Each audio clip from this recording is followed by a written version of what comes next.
El panel versa sobre actualidad política y economía.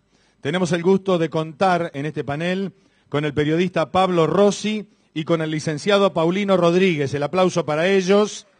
Bienvenidos a esta primer jornada de CRA. Va a oficiar de moderador el jefe de prensa de Confederaciones Rurales Argentinas, el amigo Diego Abdo, que es quien previamente nos va a hacer una semblanza del porqué de este panel aquí. Diego, adelante. Bueno, buenas tardes a todos. Estamos muy contentos, quienes trabajamos en prensa de CRA, por tener a estos dos grandes periodistas, grandes comunicadores en nuestro congreso anual. Es un orgullo realmente que ellos nos vengan a contar, nos vengan a analizar la situación política y económica de la Argentina. Pablo Rossi, ustedes lo conocen muy bien, es un periodista que nos acompaña siempre también con la actualidad agropecuaria a través de Cadena 3, a través también de su trabajo en Canal 26, junto con Mariano Grondona, y ustedes también obviamente lo conocen a Paulino Rodríguez. Paulino Rodríguez en Radio Continental todas las noches, 21 horas hasta las 24, con este programa que recorre también todo lo que sucede en el interior de la Argentina. También está trabajando actualmente e innovando en televisión digital, en Infobae TV, así que bueno, y también lo vemos por Canal 26. Ambos periodistas, y lo último que digo, recorren siempre con la información lo que sucede en el interior de la Argentina. Y es importante para quienes, para CRA, fundamentalmente por esta esencia federal que tiene. Así que bueno, es un orgullo poder escucharlo. Vamos a comenzar con Pablo en esta primera disertación. Bueno, buenas tardes, muchas gracias. Gracias a CRA, gracias Diego. Un placer compartir esta mesa con Paulino. No nos conocemos de hace mucho tiempo, pero es casi como, porque recién le decía, para mí es uno de los periodistas que mejor presenta un resumen informativo con una concisión, una velocidad y una economía de palabras que debe ser la envidia de todos nosotros. Así que, Paulino, un placer estar contigo, pero además para demostrar que esto de los más 40 no son solamente en la política, que también estamos nosotros. Más, menos, él todavía es más joven que yo. Bueno, recién llego, veníamos después de hacer el programa que me toca al mediodía desde Pilar, y venía escuchando la radio, tratando de advertir hasta dónde llegaban las repercusiones y cuáles eran de este hecho histórico, que por ser histórico no significa que vaya a tener necesariamente una trascendencia vital en el corto plazo. Digo, el llamado a indagatoria de un vicepresidente en ejercicio por una causa de corrupción. Esto nos obliga a todos a cambiar la pirámide invertida. Es la noticia. Digo, independientemente de lo que pueda ocurrir con el devenir de la causa, que todavía falta bastante. 14 años tiene de promedio una causa judicial por corrupción en la Argentina para tramitarse. Así que puede venir el próximo gobierno, irse el próximo gobierno y nosotros estar hablando de vudú como seguimos hablando de María Julia Alzogaray hasta hace poco tiempo. Pero sí creo que la gravitación de lo que ocurre con el vicepresidente es que está generando un mensaje muy claro, a mi juicio, y de eso quería venir a hablarles en estos 20 minutitos, después estaré dispuesto a las preguntas, por supuesto, de lo que me parece fundamental para el próximo periodo. Hay como un entusiasmo repentino, un entusiasmo, una especie de jolgorio político-económico, no por la crisis acuciante del hoy, sino por lo que pueda venir mañana. Está flotando en el aire la tentación de pensar que lo que va a venir es necesariamente mejor porque peor no puede ser. Que la mala praxis económica generada hasta hoy, que la mentira estadística, que la acumulación de relato fantasioso ha llegado a su punto culminante y a partir de ahora está menguando. Por eso hay economistas que pertenecen a los equipos opositores que ya están dando a conocer que las inversiones vendrán en 2000, recién se lo decía Jaime Campos precisamente, que vendrán necesariamente en 2016, que la Argentina florecerá y que necesariamente dejaremos atrás un mal trago de 10 años. Creo que nada de esto se puede asegurar ni mínimamente.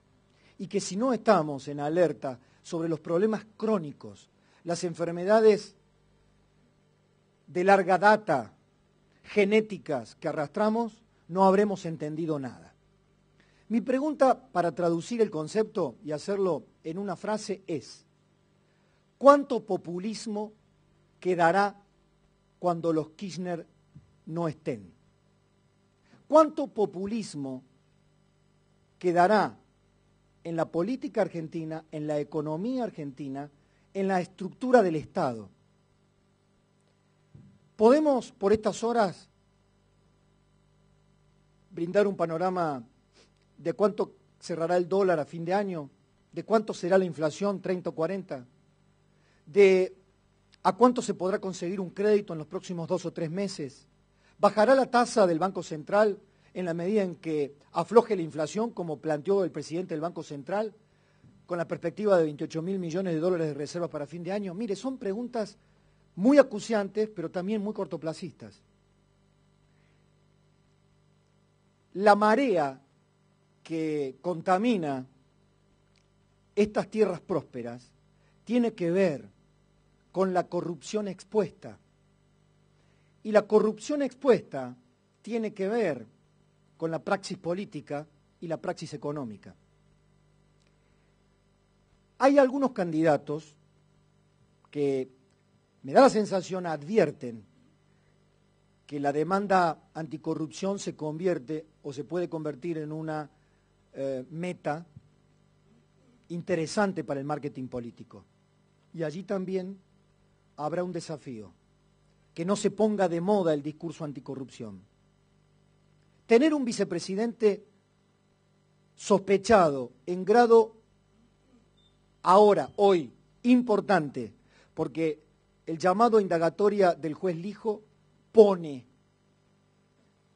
en un escrito judicial lo que antes adelantaron colegas nuestros, a los que creo le debemos un respeto muy importante y una consideración importante. Hoy lo ponía en mi cuenta de Twitter: periodistas que, independientemente a los intereses empresarios que siempre están en juego, han hecho su trabajo con convicción y rigor.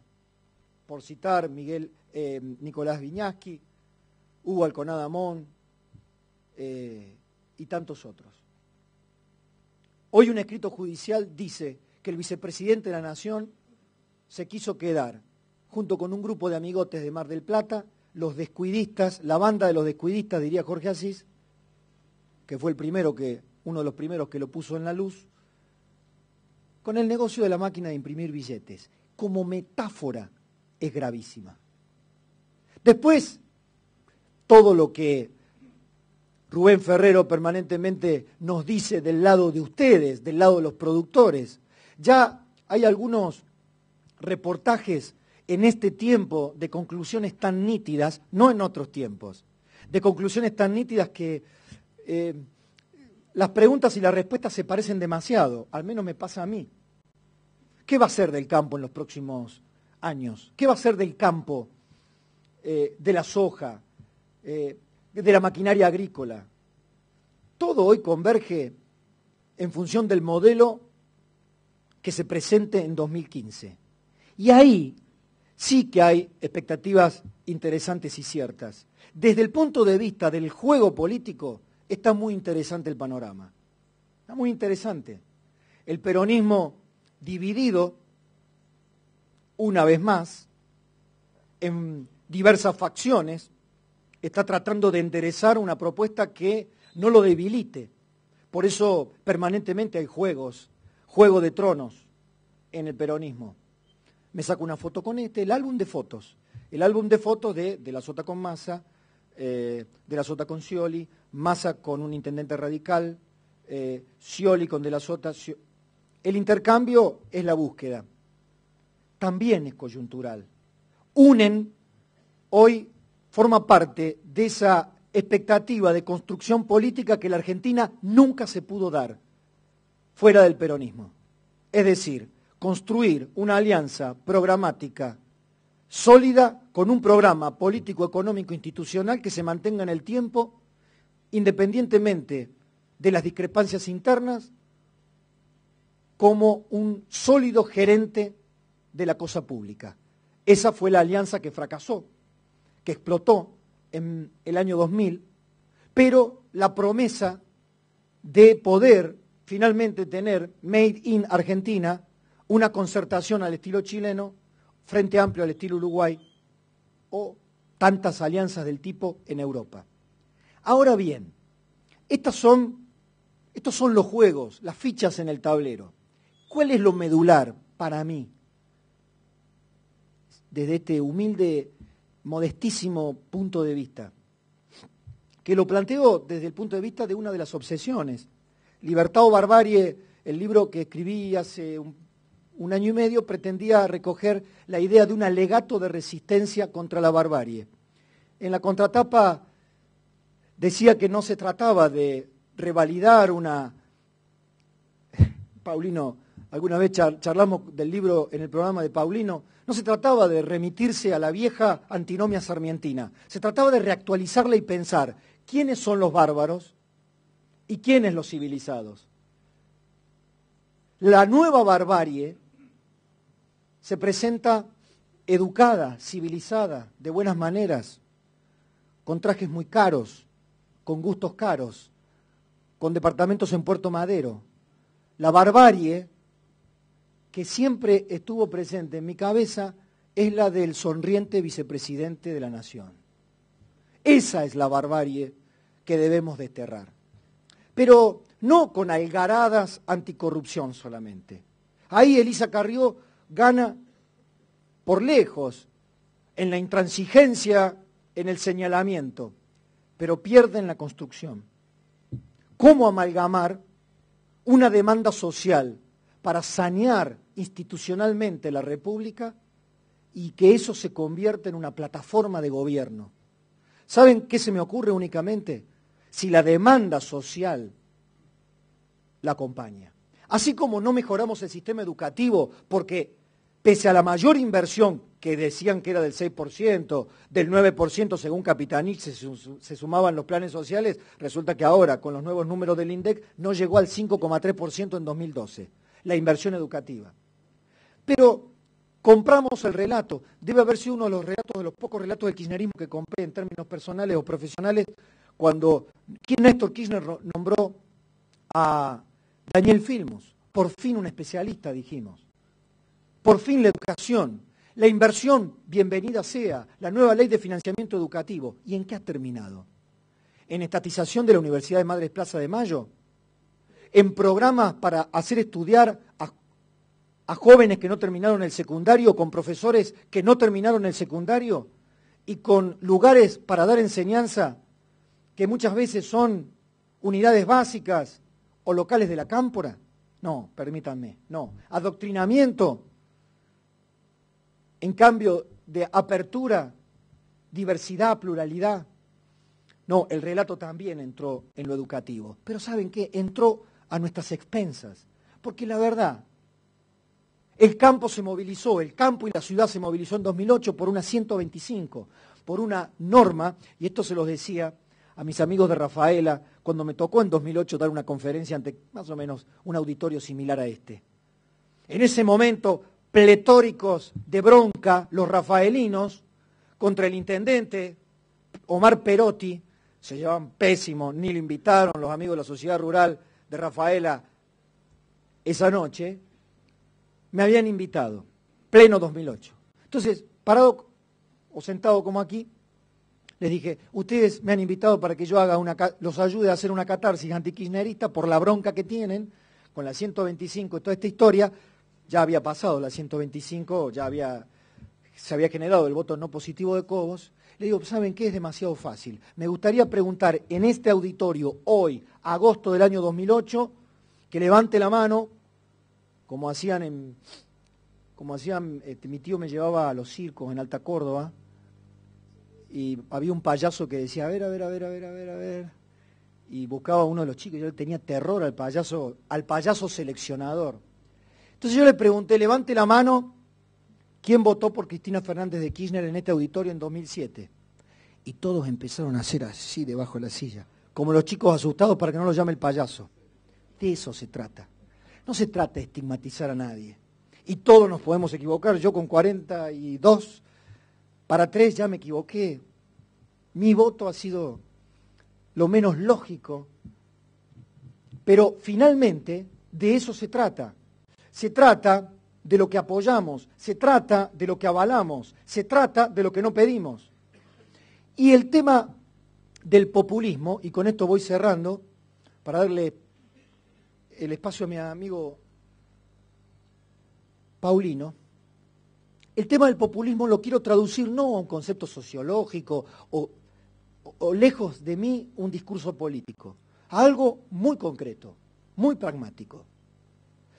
Se me ocurre, para interpelar a un candidato, esto me lo he puesto como meta y lo vengo practicando, algunos lo toman, otros no tanto, otros lo toman a la defensiva, otros contestan con el cliché, dime qué Estado me prometes.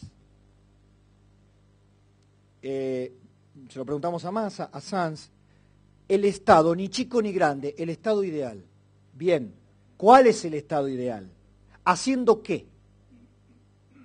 Porque hay un temor, después de la cultura política, de la reinvención del Estado y del Estado omnipresente y del Estado benefactor y del Estado subsidiador y del Estado regulador, quiero ver al candidato que diga, y a su ministro de Economía o candidato a ministro de Economía que diga, vamos a bajar el gasto público. De eso no se habla. Nadie quiere hablar de ese tema. ¿Por qué? Porque es tabú. Porque el amigo Kicillof va a salir, como salió el otro día, a decir, claro, que lo digan, que quieren bajar las asignaciones universales por hijo. No, son el 3% de los gastos corrientes, la asignación universal por hijo. Pero todo el mundo sabe que Aerolíneas Argentinas le ha costado 20.000 millones de pesos, lo dice la última Auditoría General de la Nación. ¿Se puede bajar el gasto público, sí o no? El emblema, el fútbol para todos, por supuesto, hacerlo rentable. Todos queremos ver fútbol, yo soy el primero, está por ascender Instituto si le ganamos a Independiente, si lo logramos. No, mal lugar para hablar de Instituto, me parece acá. Hay mucho, diablo, hay mucho. A lo que me estoy refiriendo, dime el Estado que planificas y te diré si tendré esperanzas en tu propuesta de gobierno. Me contestan tipos que supuestamente, digo supuestamente porque el macrismo, con Federico Sturzenegger a la cabeza, trata de mostrar que en la Ciudad de Buenos Aires hay mucho Estado, mucho más Estado de lo que decían que iba a tener Macri, que venía del sector privado, supuestamente cero Estado, noventista, etcétera, etcétera. Federico Sturzenegger trata de demostrar que en realidad, en materia educativa, el Estado porteño ha sido más eficaz que el Estado bonaerense, por ejemplo. Me decía el otro día, muy bien señalado Federico Sturzenegger, el tamaño del Estado depende de la voluntad de la sociedad. ¿Qué Estado quiera financiar la sociedad? Entonces ahí está mejor el debate, porque el debate se va a amplificar. ¿Qué Estado estamos dispuestos a bancar? Un Estado que llegue a dónde y que nos dé qué. Claramente, si yo digo acá que si quieren un Estado regulador, me van a decir no, me van a tirar con naranjas. Donde el Estado se propuso regular una actividad económica, fracasó. Fracasó no porque la culpa la tenga la regulación, que es un deber indelegable, una regulación lógica, una regulación procompetitiva, una regulación que evite los monopolios, que evite la competencia desleal, una regulación que multe a Microsoft, a la Microsoft Argentina si la tuviéramos. No, el problema del Estado regulador es que quiso ser Estado empresario. El problema de Néstor Kirchner, como dice Julio Bárbaro en su libro, no fue que fue antiempresario, quiso quedarse con las empresas. Este es el punto. Yo sintetizaría la pregunta sobre vudú y la coyuntura política de la Presidenta de la Nación de cara a los próximos 20 meses. simulando una parodia judicial, ¿no?, de los juicios orales con jurados norteamericanos, ¿no?, en donde el abogado defensor, cuando hace la pregunta correcta, dice: no más preguntas, su señoría. La pregunta sería así: ¿Lázaro era Néstor? ¿Amado es Cristina? Contésteme esas dos preguntas y no más preguntas, señor juez. Estas dos preguntas son urticantes. Son urticantes porque la corrupción de Estado, que necesariamente ha llevado de la mano una corrupción empresaria de Estado,